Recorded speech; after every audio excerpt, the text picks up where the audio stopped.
অষ্টমীর সন্ধ্যেটা কি করে জমে যাবে নিরামিষ পনিরের সঙ্গে সেই সিক্রেটই আজকে শেয়ার করে নেব তোমাদের সঙ্গে। নবমীর দিন যারা নবরাত্রি করে তারাও কিন্তু এই নিরামিষ পনিরের রেসিপি সেদিন খেতে পারে।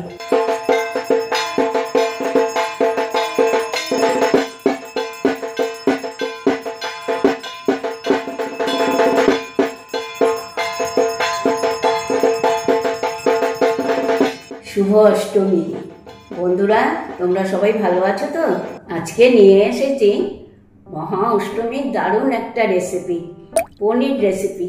তোমরা এর আগে আমার পনিরের রেসিপি নিরামিষ অনেকেই দেখেছো, কিন্তু আজকের এটা একটু অন্যরকম। এখানে আমি নিয়ে নিয়েছি 200 গ্রাম পনির। এবার দেখা যাক পনিরটাকে আমি কি দিয়ে ম্যারিনেট করে নেব।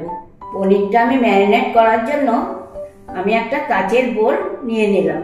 আমি এই বোলটার মধ্যে নিয়ে নেব 2 চামচ সাদা তেল, 1/2 চামচ হলুদ গুঁড়ো, 1 চামচ কাশ্মীরি লঙ্কার গুঁড়ো, দেব 1 চামচ জিরের গুঁড়ো, 1 চামচ গরম মশলা গুঁড়ো, 1 চামচ নুন, দিয়ে দেব সামান্য কসুরি মেথি আর আমার কেটে রাখা পনিরগুলো। দিয়ে নেব আমার আগে থেকে কেটে রাখা কিছু ক্যাপসিকাম। এবার আমি এটাকে একসাথে ম্যারিনেট করে নেব।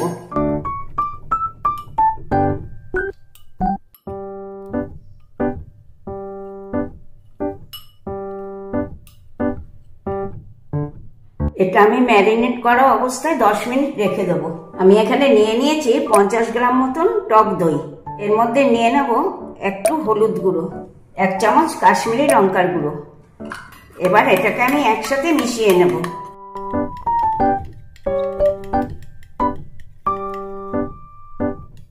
এবার আমি একটা কড়াতে লো ফ্লেমে ঘি দিয়ে বসিয়ে দিয়েছি। ঘি গরম হয়ে গিয়েছে। এবার ম্যারিনেট করা পনির আর ক্যাপসিকামটা আমি ভেজে নেব।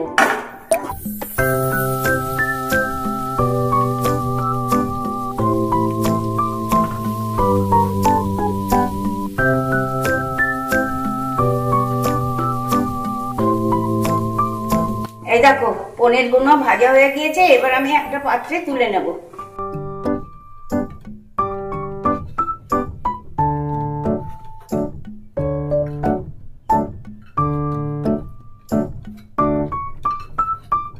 এই ঘিয়ের মধ্যে দিয়ে নেব আমি কেটে রাখা টমেটো কুচিগুলো। এবার এটাকে আমি একটু নেড়ে চেড়ে ভাজার মতন করে নেব। টমেটোটা আমার বেশ ভাজা হয়ে এসছে। এবার আমি দিয়ে নেব 1 চামচ কাঁচা লঙ্কা বাটা, দেব আদা বাটা।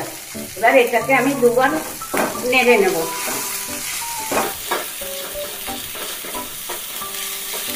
এবার দেব আমার আগে থেকে তৈরি করা দইটা।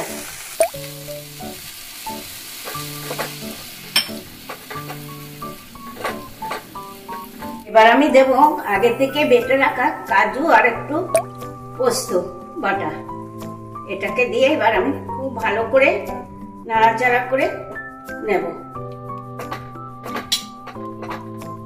সামান্য পরিমাণে একটু নুন আর দেব একটু চিনি।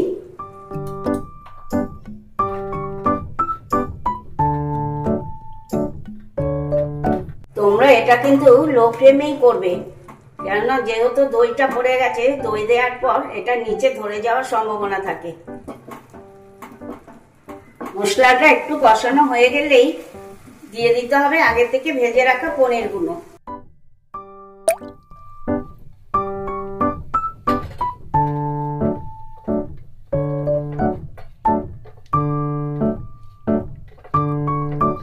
এবার দিয়ে নেব পরিমাণ মতন জল। এই জলটা দিয়ে আমি 10 মিনিট মতো ফুটিয়ে নেব।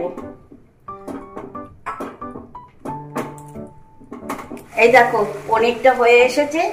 এবার আমি সবশেষে ছড়িয়ে দেবো একটু ধনেপাতা কুচি।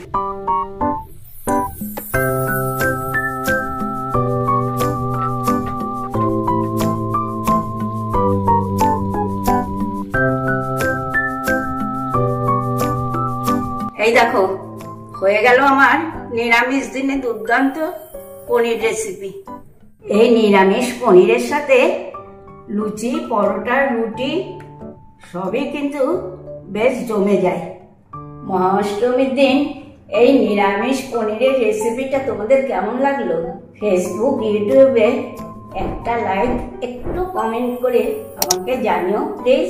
ভুলে যেও না কিন্তু মুখার্জি কিচেন। মুখার্জি কিচেন মানেই তোমাদের মুখার্জি কাকিমা।